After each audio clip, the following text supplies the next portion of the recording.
And we're live for 2022. Um, while we get everybody on track, welcome back to the queer family. To all those that are joining after the live, thank you for the support. I really appreciate it. I've been gone for a while, but we're back. Um, while we wait for more people to join, just a little bit about the queer family. My name is Arvash Supol. I am a graduate, actually, so pretty excited about that. We're just gonna hang on for a few minutes, so you're welcome to forward like a minute or so while we wait for more people to join the live. Our guest for today has joined. Really excited for today's conversation, but in the meantime, let's just give it a few minutes for more people to join. I'm just gonna share this to a whole bunch of people. Um,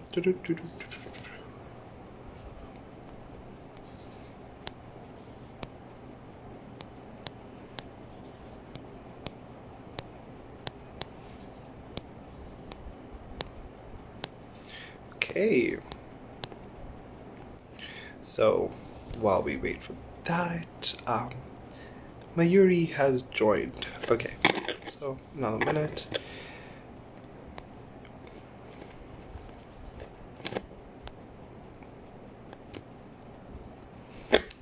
Okay, so the culture is a minute in, whether people join or not, we're moving along. So welcome everybody to the queer family. This is an initiative or a series of conversations around my journey and those around me and their journey with dealing with aspects such as being South African, Indian, queer, and it's really an exciting experience. Last year I engaged in a series of conversations with my mom, my brother, my sister, fellow friends, cousins, and so it's really been exciting. Today I'm getting into a conversation that I've been wanting to have for a while, and I think it's perfect to start off this 2022 year with. So today I am joined by a very good friend, actually. We don't engage a lot, but if you know me, you've seen her in my space, on my stories. Mayuri Govender, she shares such phenomenal work. And just before we add her to the live, just a bit about Mayuri. So Mayuri Govender is a transformation coach, a consultant in the sphere of anti-racism, decolonization, and DEI. She's also an attorney, academic writer, and a published essayist. Mayuri cultivated an online social justice, social reform, and civil society space in 2020 called Breakingbrownsilence, particularly focused on identity, discourse, and examining the South African Indian community that has morphed into an educational and healing space as well. The project is currently in the process of being transferred into a different format, but in saying that, Mayuri is particularly focused on documenting and commenting on the indenture as a part of her and our identity. So, this is a very big issue for me and topic for me. And the associated human issues that still affect the community at large as a result of this, as well as many other colonial byproducts, including but not limited to intergenerational trauma, mental health, illness, and she self-identifies as a woman. Her pronouns are she and her, and she's a passionate cook, reader, chess player, and cat mom. And so with that, I would like to add Mayuri to the live. A really interesting topic. So I haven't really shared what we're going to be speaking about. So Mayuri's here. Hi. Hi, how are you? Good. We finally made this happen. Finally. So today we're going to be going on a little bit of a conversation around conversation, having a conversation, starting a conversation. So before we really start the conversation, I hope everybody's comfortable, ready. Mayuri is gonna blow y'all's minds. But before we start that, we're just gonna have a quick icebreaker, and it's fairly simple. I ask four things, and I will put it in my context, and you your own. So I'll say my favorite hobby. You'll say what yours is. Mine is reading, although I haven't had much time. But for me, favorite hobby is reading. Board You can games. go. What gives? Um, that's really Thank amazing. you, Darshan. I'm just reading Darshan's comment. Yeah, go for it. My zodiac sign is Scorpio. Pisces, we got some water in the house. Yeah. Oh, a fellow water. Um, my What's favorite your person is moon sign again? Sorry. I'm sorry to say this, but what's your moon sign again? It's water sign as well, right? my moon sign is Aquarius. Oh, right, It's right. a very water air situation dynamic. Cool, cool. My favorite my favorite movie up until now is Call Me by Your Name. Ooh, that's a good one. That's a good one. Favorite movie? Gosh, that's like a really difficult question. I have like a lot. I have a lot. Go for it, all Um, of them, all of them. all of them. I feel like Rachel Getting Married is a is one of those movies I love. Like I love to death. Um, Pieces of April is another one. Girl Interrupted is another one.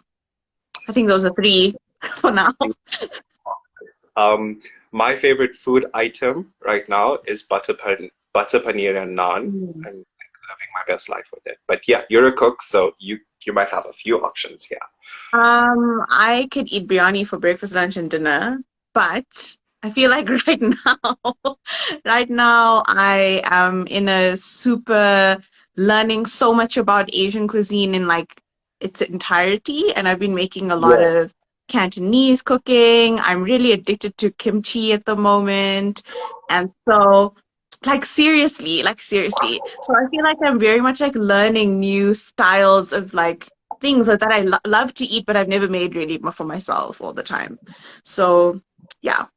Oh my, oh But my. I can't go Okay, wrong with the biryani. Like, I can eat biryani every day. standard.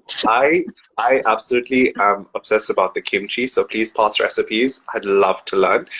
But yeah, thank you for sharing a little bit about yourself in this way. And actually, I'm going to start by this. Having conversations is often hard, so it's nice to have a little bit of a icebreaker if you don't know the person. But I know you. Mhm. You've done some phenomenal work, and one of the spaces that you're in is creating discourse or sharing information to start a discourse. What let's start at the beginning. What got you to even think about this? Where have you what was your mindset when you said, I just need to share how to start a conversation?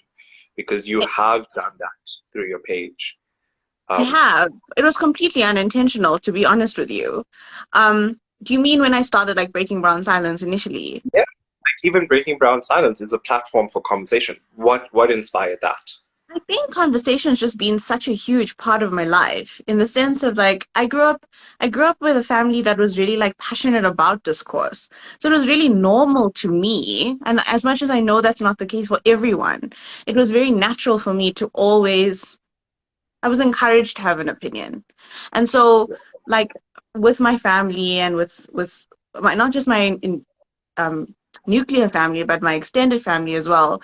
And so, like, having passionate discourse around a dinner table was something that was very, like, normal for me growing up. And so it was just natural that I've always been sort of interested in hearing other people's point of views and mobilizing a conversation just to hear what someone else has to say about something. I'm really an advocate for people being curious and being curious yourself. So part of creating Breaking Brown Silence was that I saw that there were all of us as conglomerate of Black and brown people, people of color. I saw that we were all having conversations in different spaces, but they were all sort of intersecting. And I kind of wanted to find a place for us to have a conversation all together and see, yeah, and see from a marginal identity point of view, what can we call out about ourselves? What can we break silences about? And the Indian community, the South African Indian community, obviously being a part of it and having our own marginalized identities inside of it, um, we had a lot of silence. We have a lot of Yeah. silence, you know, Yes. and it was something that was really, I think, holds us back. And sometimes we need safe spaces to be created so we can start talking.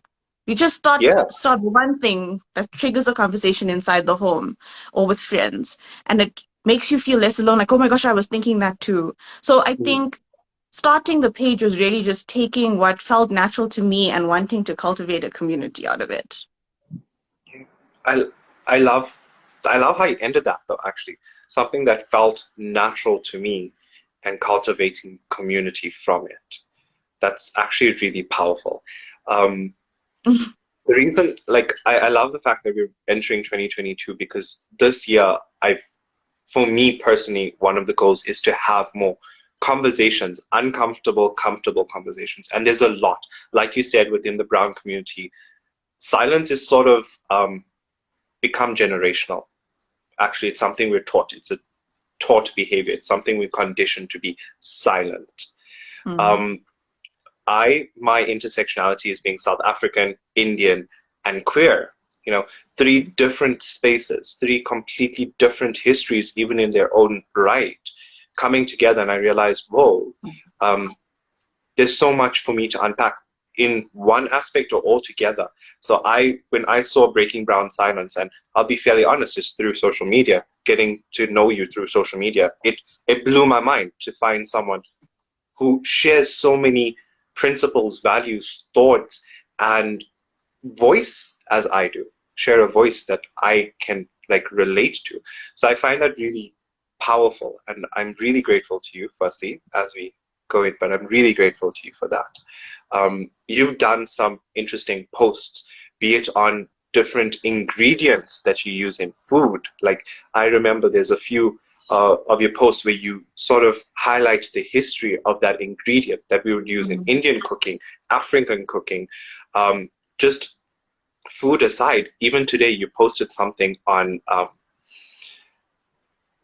why is this word escaping me? Colonialism, thank you. And the effect it has on us. And, you know, these are conversations we're seeing starting to enter our space as millennials, as young people, as woke people, as people just sort of unlearning their behavior. We're seeing these come into our space. So these conversations are happening. When they happen, and this is my structuring may be a little bit incorrect, but when these It's conversations, okay. We're human. We're here to have a conversation.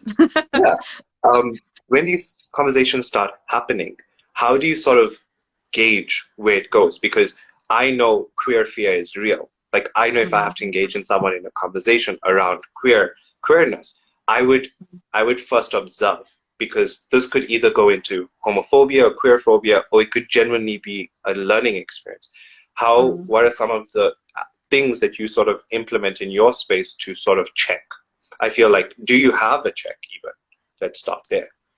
I think the starting point is determining who you are talking to. Are you in relationship with this person or not? And I mean that in the sense of, and I always talk about this when I talk about decolonial thinking and understanding, you know, I've spoken about it when it comes to like advocacy and activism, and it's like, are you in relationship with this person? And I mean this in a certain way. Do you have a personal relationship with someone? Have you grown a rapport with this person? Are they family to you? Are they friends to you? You know, understanding who you're having a conversation with first is the first step to how you are going to engage with this person, right?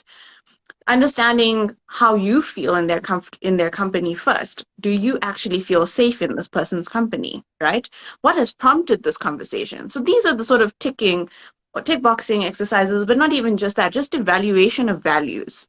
I always come back to that as a standpoint, like where are we on our value system? And you might have people who have different value systems from you, but they are safe enough because they're curious. And that's why I will continue to say that about us and about us having like starting conversations. Curiosity is, I think, the number one,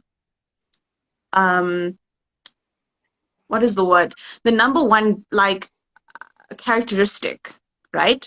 That somebody should have, or that you pick up in another, that makes them interesting, makes it safe for you to speak your truth to, or to educate on, or to or exchange with. Let's take us, for example, right? So we met on this platform. You sent me a message after a post I made about South African Indian visibility, right? I remember it so distinctly. It was a conversation that had been sitting with me so deeply for such a long time, because South African Indian people have suffered extreme discrimination and have such a painful indentured past, but also skilled labor past. But at the same Yeah. time, we have experienced privilege in some ways and forms because of the structure of what apartheid was like, right? In Yes. comparison to other people of color. But that didn't mean that the pain and visibility that we were experiencing was something that did not need to be spoken about, because we all need to address our prejudice. And so I Yes. remember you sent me a message and you were like really so vulnerable in the way that you expressed yourself that it made me feel safe to go, oh my gosh, this person is here to support. I felt safe enough because I've also experienced a lot of a lack of support. I've experienced abuse online, right? So you Yeah. need to also gauge it on an online space how you're going to engage with someone. So that was the first part. And then from there, the rapport was built on us exchanging respectfully. Even if it wasn't about agreeing, it was always about a respectful exchange of dialogue. And I think Yeah. that's the one thing that is like missing in general, whether it's online or offline, is that there's sometimes people are not respecting each other as people, even if you disagree, right? Yes. So in exchanging with one another, the things about it is curiosity, and understanding who this person is in the safe space, and from there you'll be able to gauge, okay, if this person is coming forth with a racist attitude, a homophobic attitude, a transphobic attitude from the jump, is it worth me engaging in this conversation anymore because I need to judge my capacity? I don't owe Yeah. anyone an explanation or an education if they're going to fight me on something. If they're willing to be called in about what they're saying is being transphobic, which sometimes happens unintentionally, people don't always understand what's happening, Yeah. right? And if they're in a relationship with you, and that's why being in a relationship is such a big factor in this, if Yes. somebody Yeah. is then speaking to you and their family member or a friend who is genuinely interested in learning a little bit more, and they say something out of line, you can say, you know what you said is this. I don't know if you've considered it. It's also the way you frame it and the way we converse with each other, the method Mm. with which we converse with each other. And if somebody doesn't accept that, then it's okay, this is where it kind of stops for me here. But in other senses, it may continue and you both might exchange this beautiful and learning process, or or exchange of values or perspectives that may be so beneficial to both parties, is how I see it. I hope that's Yeah. like a very long-winded answer, but I hope it's made sense. So, you touched on so many. Firstly, like acknowledging the relation that you share with who you're engaging in conversation with, looking at the way they approach you, tone, even on an online space, um, even the content of um, what is being shared, right? Mm, The reality is we're living in a pandemic world where most of our interactions are online. So mm, I hide my messages a lot of the time, but messages is my biggest way of communicating with most people at the moment, you know. yeah. So the tone, what is being shared. I remember recently in the end of December, well, beginning of December, there was quite a bit of queer phobia happening on the social space in the online platform, Mm, and I remember a few people reaching out to me, and I was like, okay, I've been seeing their Instagram accounts and the stories and the content they shared, and a few of them actually had some underlying bias against the queer community. They were supporting people mm, who were spreading queer phobia. So one of the first things I asked them, like, do you know that you're surrounded by someone who enforces queer phobia, who mm, actually has some sort of prejudice against the queer community? Because this is my stand for. This is where I stand in my activism very strongly. And some people actually turned around and said, well, that person's a part of my life. You know, you can go, we don't need to engage in a conversation. And others turned around like, I didn't know that. I didn't realize that that was what's happening. So it makes so much sense what you're saying to me, even just like in my own experience, because I realize that this is like you put into theory what was happening in my experience, right? And sure. then you mentioned, and I want to touch on this point, you mentioned the sort of how we connected. And I'd just like to say, um, for a long period of time, I've never seen South African Indian representation. On most of the diaspora pages. Most of these cultural pages, most of the dance pages, brown upliftment community pages, I Mm. very rarely see South Africans. And the thing is, we have a range of phenomenal activists, artists, dancers, creatives, thinkers, politicians. Like, we have such a rich culture here. Yes, everything else may be crazy, but we have a rich culture.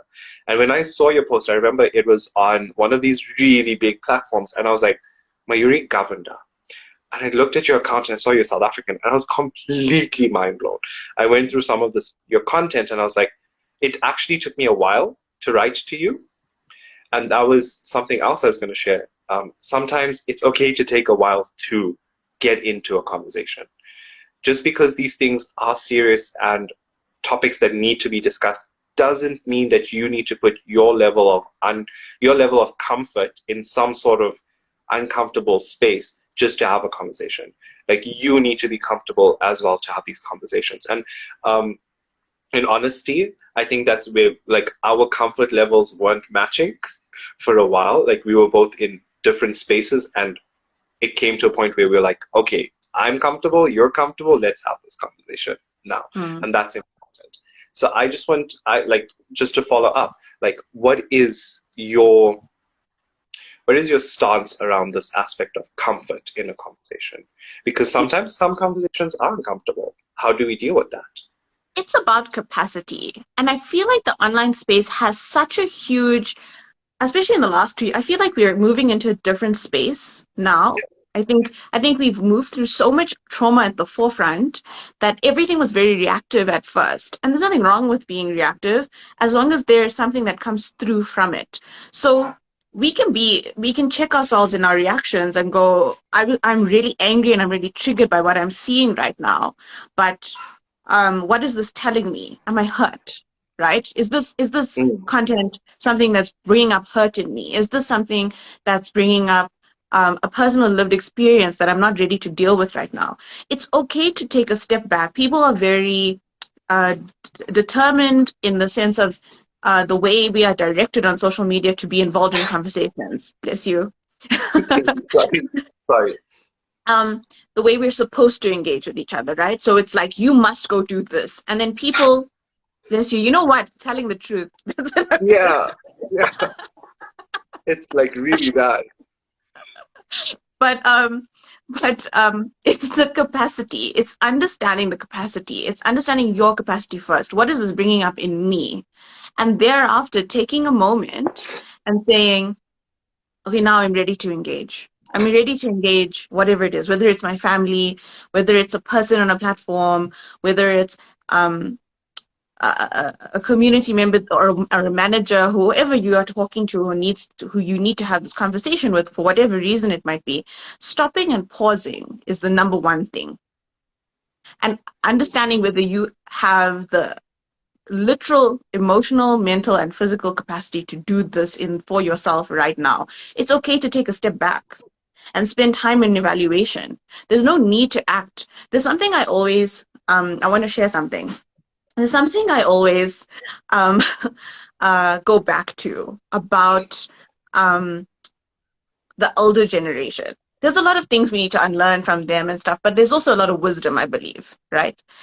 One of the things I remember about my grandfather and my grandfather's brother, and you know this from personal experience with me, my grandfather was a huge influence in my life. Yes. And he really, really was. There's a lot of what I believe in now that has come from him and I having conversations growing up. And he was a history and English teacher. And one of the things I remember about him is that he was never about giving you an immediate answer.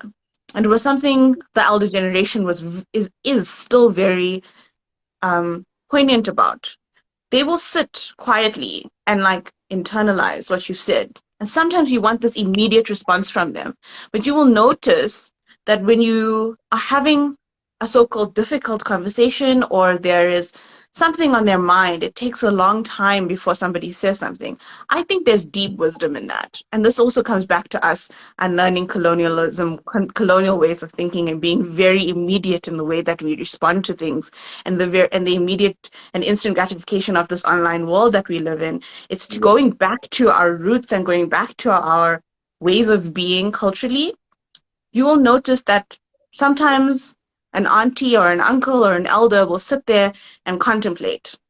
It was something I noticed very much so, where it's something I used to get frustrated with my dad with when I was younger, where I'd be like, why can't you just give me an answer? And he'd be like, I need to think about this. And it used to be Yeah. like upsetting to me to be like, why can't you just give me an answer now? You know? But that pause for reflection is so, so, so important. It's so important for us to take a step back, to have a moment to think before speaking, before acting. And I think that's something we can really take on from that deep wisdom that our elders did have Yeah. in It's assessing so capacity for current conversations. Yes. So unfortunately, I haven't grown up around many elderly people. I unfortunately never even met, like, have any recollection of my own experiences with my own grandparents. So it's very interesting because this is something I've never observed. But hearing Mm, it and seeing it from you, like I can actually like see it. There is certain instances where I'd see older people, like friends, grandparents, or something, like when they would speak, that they would have this sort of approach to a conversation, and I'd always think, wow, um, a part of me just didn't know what it was, but I'm like very grateful, and I see that. mm, You've touched on the aspect of capitalism and work ethic and how everything needs to be instant, instant, instant. And I personally don't believe that like social media helps with it, mm, because it enforces that instantaneous gratification. I'm mm, seeing a like, I'm seeing a comment, I'm seeing a post. It's instant, it's now, it's sort of like a gamble, actually. Like when you open your phone, it's like putting your 2 cents in the machine and pulling down, you're scrolling until you find something you like, or you might not like something. It's very much a gamble in the mm, online space. So taking a step back and just being like, whoa, hold up, how am I approaching this? What is it that I want to say? Because a lot of the mm, times, our response is also conditioned. Our response mm. is also from how we were told to respond. Yes. Um, I'll bring in this narrative. I've grown up until a certain point identifying as he, him, and being a boy and male, and that was because I was told these are the two options, male and female. And so a lot of the times, um, when it came to certain things, like my aunts or uncles would say something and be like, oh, the boys will do it. And the immediate response was that masculinity in me to say, yeah, I'm a boy, I have to do this. Mm, Carrying chairs, setting up for mm, functions, um, I, as a boy, have to do it. There was no question of, do I, as Arvash, want to do it? And then I got mm, to a point where I was like, okay, I'm non-binary. Why does that masculinity, that masculine voice in my head feel like I need to respond to anything directed at the male gender? mm, mm, Why don't I get involved in conversations around the female? And we know this as in Indian households, the binary is very, very set. Male and female binary is very set. You as a girl will be in this role at a family function, you as a boy in this role. And so when I took a step back, I was like, whoa, what is it that I'm responding to, firstly, and why do I feel like I need to? Because now I'm at a mm, point where I don't feel like I need to. If someone has to say, oh, boys need to do this, I'm just like, I don't mm, want to respond. I don't want mm, to engage in that conversation. But a part of me is also like, where's that person coming from? So this is what I want to go to. A lot of the times, like, we've assessed the person, right? And they'd say certain things, and you touched on it a bit, like, the context in which we approach them from things they may have said in a conversation is very important. But sometimes in a conversation, you'll find certain things coming up, certain comments being made. How do you navigate, I would say, attacks in a conversation? Because we know this in people, that when we engage in a conversation and when it becomes a little bit too real, it's a fight or flight situation as well, even in conversations. They'd either Mm. fight you or they'll leave the conversation. In So when they person, get, in the moment. yeah. So when Mm. when we dealing with people who start to fight, who start to get defensive of their learning, of their not their experiences, but their knowledge and what they seem to be correct, or they seem to be the be all and end all in that topic. Mm. How do we sort of approach that defensiveness, that emotional defensiveness, if you could say? I How would think you? let's go to the gender binary conversation, right? And Sure. the patriarchal conversation in terms of addressing it when it happens in the moment, right? So, you know me, I'm very like, I will, let's cut the bullshit and let's just talk about it from here, you know. Go. Yeah.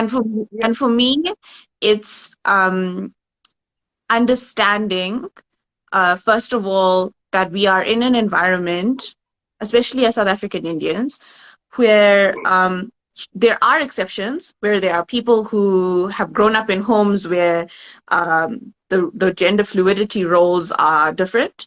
But if we have to take a more traditional approach, where there's a prayer, for example, or Yeah. there's a family event of some sort, the women are all cutting vegetables and getting ready and ready to braise and in the kitchen and the Yeah. men are either doing nothing. I will say that at my peril, but it's true to some Yeah. extent, But or it's true. or or or they are doing the physical stuff. I don't, and if somebody has to question that approach, somebody gets upset. Somebody gets Yeah. upset at all costs. That's just the truth of the matter.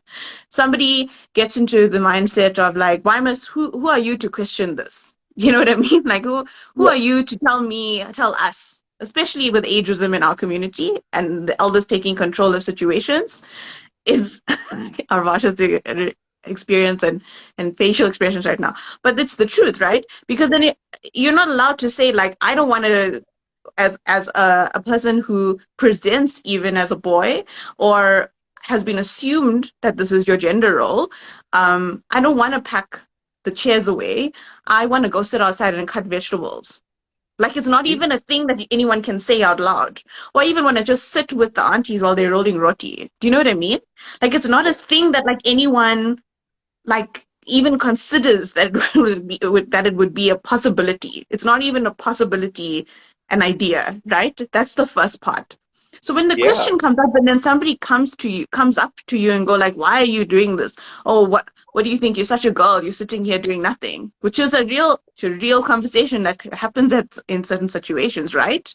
And then it's the truth. It's the truth. It is. Or what do you think So you're a boy? You're gonna stand outside here and talk to all the boys while they're having a smoke or having a drink or something, which happens to girls in those environments, right? Um, yes. and then it becomes confrontational. It becomes increasingly confrontational. I feel like as a younger, more progressive generation, we have to be able to, one, stand true in how we feel about ourselves in those moments. But I think that we have to have support from other people in our family in order to do it. Otherwise, it becomes an unsafe environment. So whether that's an auntie who you know has your back, or your cousins, or a friend that you make sure can be there with you who's part of the family, like, because that is true for our Yeah. experiences as well. There's extended people that are part of our communities in those moments. Having what I want to just be basic about and say, like, having a backstop matters in those moments. Do you know what I mean? And that's No, the I truth of the do. matter. Because sometimes you can't take it on your own. That Yes. that's the reality. Having a conversation is sometimes not always on the table. Sometimes it's 100%. about mental noting that. This is something I speak about, and you will remember it in the brave space that we created. It's about Yeah. mental noting the conversation and going, okay, this person did this, and having a conversation with an elder later, or having a conversation with that person later if it's a contemporary, like a cousin or a brother or a Mm. sister, or, you know, a family friend who's around your age or whatever. It's about mental noting it and sending them a text later or picking up the phone if you feel safe enough to do that and go, when we were at the function, this is something you said. And I want you to be more mindful of it. they can take it however they need to take it. Or if it's an elder who you can't necessarily have a conversation with in the moment because you don't want to be disrespectful. Arbash has taught to roll roti. I love it. um, it's an elder you can't have a conversation with. It's about telling your elders who are on your side and go, I didn't like Yes. how this uncle said this to me.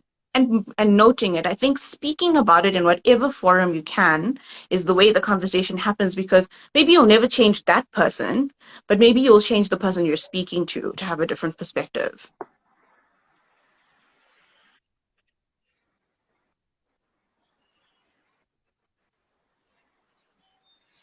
Yeah, I Are we caught it. I still caught there? it. We're all good. No, definitely. I personally, it sounds like you may have spoken to someone in my family because those experiences are a little bit too real. And I speak from my experience as a non-bi, gay to queer transition person, male to non-binary transition person, and so I speak from my experience. But I've noticed even further, like if some of my female cousins were to like drink or smoke a pipe, or they were Yeah. also looked at differently. They were like, oh, Mm-hmm. um, they're doing very masculine things, girls don't drink, girls don't smoke, but boys can. Or like my mom said, I was taught to roll rotis. I didn't have a sister for like 10 years, so my mom, Mm-hmm. obviously being a roti maker in like family functions, she taught my brother and me like how to do it. I'm still learning, but um many a people in my family space would reinforce these gender boundaries as I see Mm-hmm. it. But your response to it, firstly, I'd say isolating a person and having that conversation with them is important, because in a family setting, people get very emotional with the Mm-hmm. influence of alcohol, with the influence of um, other men or women in their spaces who they would like to keep a reputation around. They The pride. may, yeah, they may say or do things, but pulling them aside and saying, "Look, that wasn't what you said was not on." Mm-hmm. There's two things to that. Firstly, a lot of youth are scared. A lot of younger people, woke people, are scared to have that conversation because they don't have that support in their family spaces. So it's very important, like Mayuri said, if you feel like you don't have anyone who you can like rely on in that space, create that space. Mm-hmm. Like speak, reach out to someone in your family who you identify as being a possible ally in any space, in a feminist space, in a queer space, in a Yeah. ageist space. Have Mm-hmm. that conversation with them and say, look, sometimes it may not even be them fighting your battle, but them just Yeah. protecting you from the like whatever blows would come your way. Because the reality is having uncomfortable conversations also means being prepared for people to get a little bit super defensive. The Mm-hmm. reality is super defensive, which can turn into physical, mental attacks, emotional attacks. They may bring up triggers that they know these are the realities. So I love the fact that you bring in this perspective of community into Mm-hmm. holding a conversation, Your but just chosen being community. backstop. Um, Mm-hmm. I find and I'll use my family space, when people don't find that community within my family, they tend to make their own space. They Yeah. tend to leave that family space and just operate in their own bubble, actually, Mm-hmm. which to a degree is great for their mental health. It helps them deal with what they need to and just be themselves. But I also feel like I guess it's my conditioning. The importance of family is there, and I feel, and with the passing of Betty White, you Mm-hmm. know, a lot of posts were coming around that this lady was like 99. She still stood for female rights. She still stood for equality. She still learned about gay culture and supporting LGBT rights. She still learned about the racism and how to be a better person. If she at her age could do it, Mm-hmm. there's no excuse for anyone else. And it's great on paper, but the reality is the lived experiences are very different. Mm-hmm. In our community, our history, there's so much to it. But definitely that community, that sense of community and awareness is important. So we've sort of spoken about everything that I I had to ask around conversations, how to start it, how to deal with defensiveness, how to gauge who and how and when and why around conversations. Mm. Before we wrap up this and like sort of come to an end, I just want to ask if there's anything you'd like to add around this topic of conversation. Um, yeah, before I carry on speaking. I want to say that, first of all, it was like, I feel like we could go on forever. We should probably think of a way to continue this conversation, the both of us. But um, on top of that, I feel like when it comes to family and community, we have to examine how our family and community not necessarily just treats us, but how we can find a way to merge worlds um, in these having of conversations. And so coming to like the crux of how, which is the only thing I have to add, is like start small. I always say, like, it doesn't need to be this huge grand gesture where you sit someone down and we need to have a family meeting kind of style of having a conversation. We It can be something casual. It can be, I was reading this, I always say that this is the easiest way to do it. I was reading something about this and it came up for me. Or I was watching this movie and this thing came up for me, and and it can be in passing. It's while making a sandwich in the kitchen, or sitting around a fire at a braai, or whatever the case might be, right? Where people Mm. are comfortable and in their safe zones with you, where something that might seem controversial in another setting might be less attacking in that situation, where it's just a conversation where there's nothing at stake for anybody to have it. Yeah. And um, there's this thing that I like to do where it's kind of like, even just in the hypothetical, if you had to go and read something and then want to bring it forward to a parent or a friend or whatever, and it's kind of like, if I was in the situation, like, this is what I would do. What would you do in that situation? It's like it opens up the barriers to curiosity, so that, Yeah. and I'm going right to the beginning, but it opens up the barrier to curiosity for us to have conversations in small, comfortable, light manners that builds up that safe space in order to have bigger conversations, in order to have harder conversations. And it can start with that um, sharing of a lived experience, like I said, with that hypothetical stand of this is what I would do. What would you do in that situation? I wonder how that would feel, and engaging empathy there. So that's the only thing I would add when it comes to starting conversations. Start small, start in a comfort zone. I love that. One of my resolutions was to start skipping and exercising more this year. And today I started. I know it's a week later, but today I started. Oops. And when I went out, I was like, okay, cool. I'm gonna do like 30 minutes of just skipping and go for it. And I started, and I was like 5 minutes in. I was like, I can't do it. Like I physically can't do it anymore. Like I'm just tired. And this point of starting small came up in my head. I was like, yeah, you just Mm. jumped straight into the deep end. Your body was not ready for it, but it's okay. You did 5 minutes, and that's fine.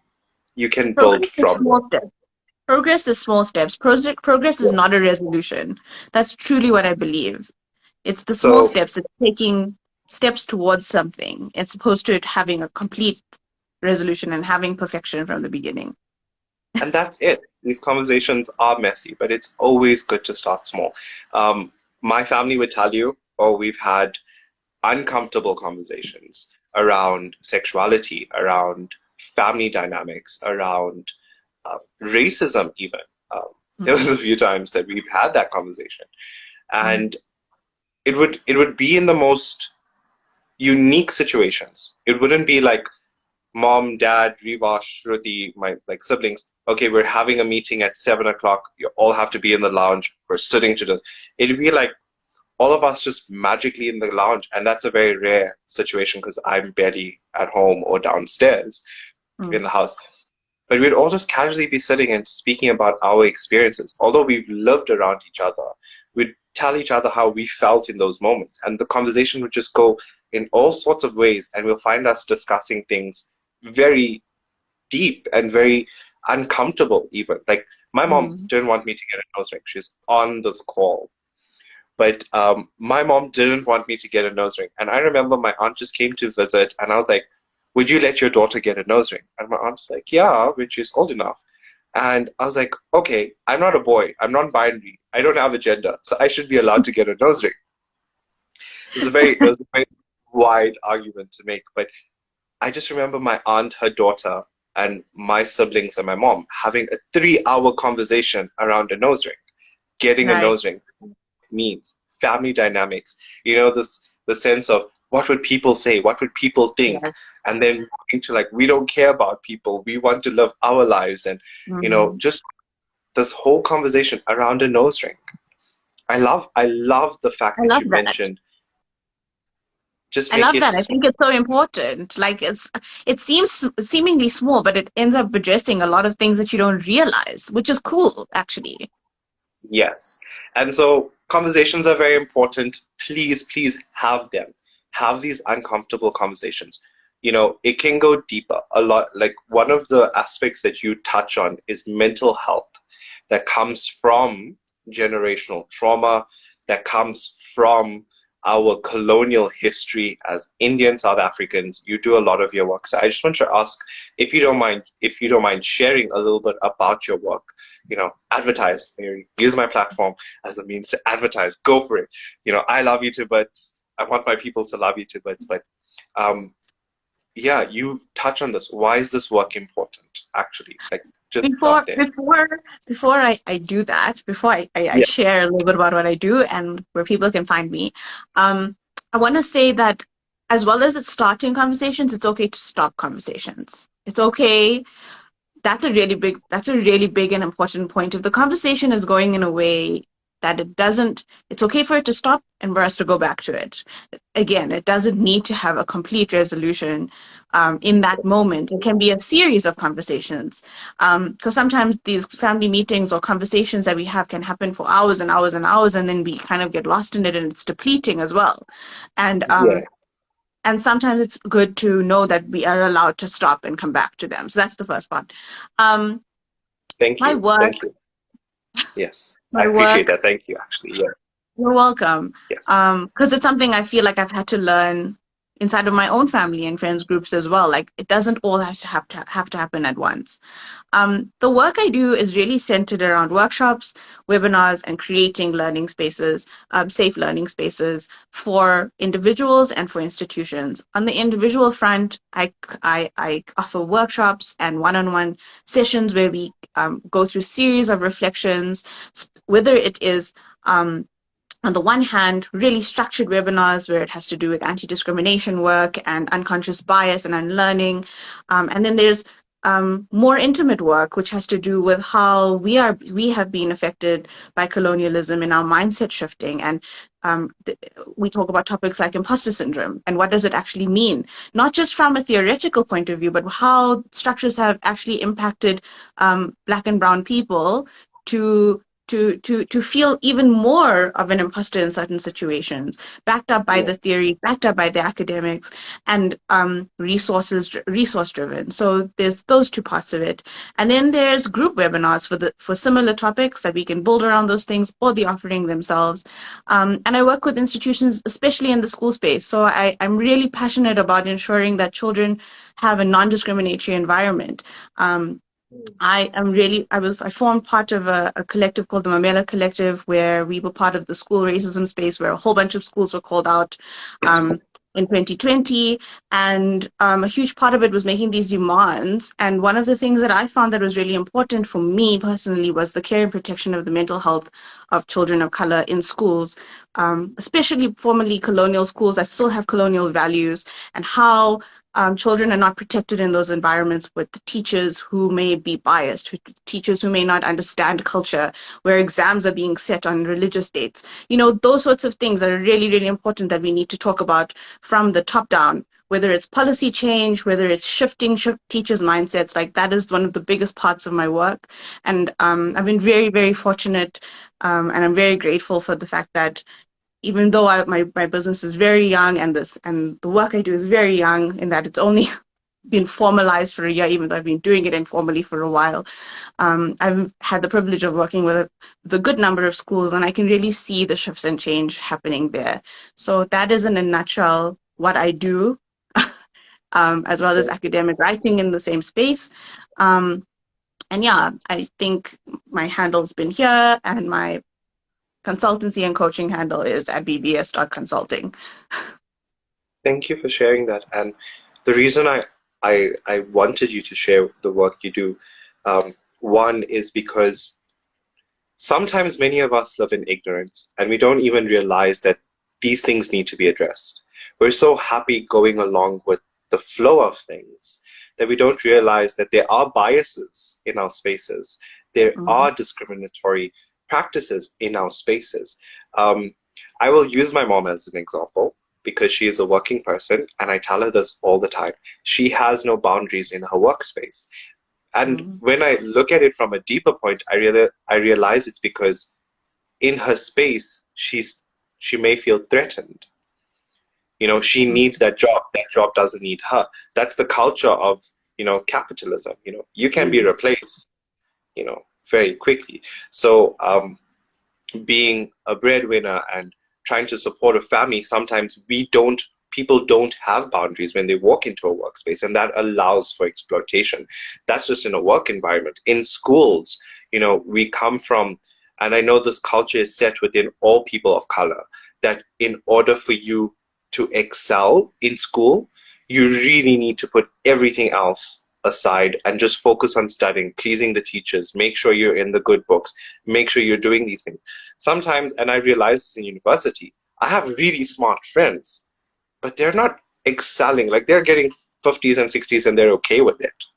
Mm-hmm. But they're really smart. These people have such an amazing way of approaching things, such a unique study method even. So sometimes people just like to go in ignorance, and they don't realize there are people like Mayuri Govender who's out there trying to make a better space for them, for the generations that they're bringing into the space. And I'm so grateful to you because that's what truly inspires me, that you're seeing these things and that you're saying, look, it's not okay.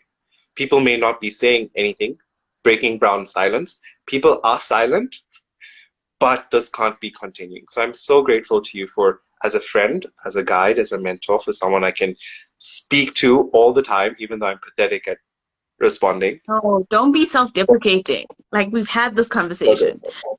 But I am very grateful. I'm very grateful. You're a phenomenal person. Thank you for having this conversation with me around having a conversation, having difficult conversations. And it's something I'm learning in my own space, to have difficult conversations with people and just asserting my boundaries. And it's truly through work and people like you who are doing amazing stuff. So, to all those that are watching this live afterwards or who have Thank joined, you. if you're not following Mayuri Govender on any other handles, please go and follow her after this. And thank you for joining. Thank you for giving us your time. Thank you, Mayuri, for giving me your time. I'm truly Thank grateful. you. Thank you for also being that sounding board, being a revolutionary in your own right. Honestly, I said this to you right at the beginning of when I got to know you. Thank you for that, and thank you for trusting me and including me in your life as well. I really appreciate that, and thank you for sharing your platform with me. Thank you. It's been a pleasure. So, yes, with that, we're going to end off here. Please do join me next week for another conversation on the queer family. And you're welcome. I will be adding Mayuri's handles to the post, so you're welcome to go follow her. But you'll see her post on my story from time to time, every time, actually. Please give her your love. And with that, I hope you all have a lovely week, and I will see you all next week, Monday. Thank you, Mayuri. Thank you, everybody. Thank you, everyone. Okay, Thank you, bye. Raj. Cheers. Thank you.